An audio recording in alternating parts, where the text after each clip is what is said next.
তাই বলি বোমা গুলি পিস্তল ছেড়ে মানুষের সঙ্গে মিশতে শিখুন। আমরা সাথ দেব। নওশাদ সিদ্দিকী বলছেন, আমডাঙ্গায় যারা বোমা গুলি রাজনীতি করছেন, আমরা কলকাতায় যখন দেখি যে আপনাদের কুণাল ঘোষ,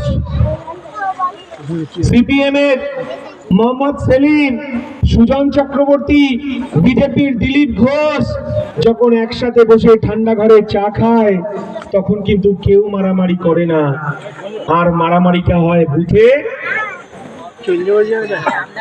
আমাদের আইএসএফ করছে, যারা বিরোধী পরিসরে আছে তাদের বাড়িতে আক্রমণ হচ্ছে। আমরা তো মেনে নেব না। রাজনীতিতে জয় পরাজয় থাকবে, একজন জিতবে একজন হারবে, এটাই তো সংসদীয় গণতন্ত্র। কালীগঞ্জে আমরা কি দেখলাম?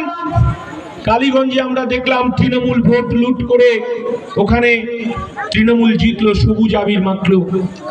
ভালো কথা, আপনি ভোট লুট হয়েছে, কালিয়াগঞ্জে তৃণমূল জিতেছে, আপনি উৎসব করুন, আনন্দ করুন, আপনি মিছিল বার করুন।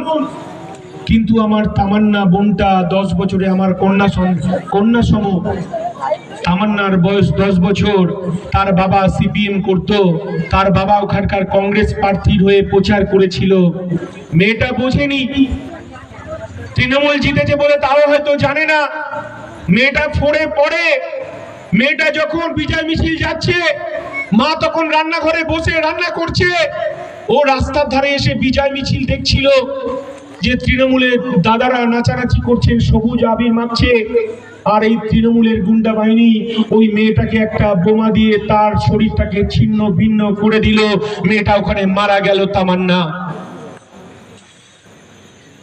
আমরা বলতে চাইছি, আমডাঙ্গায় অনেক হয়েছে 11 সালের পর থেকে, অনেকের লাশ গেছে। গত বিধানসভা নির্বাচনে খণ্ডসর করে আমাদের কর্মীদেরকে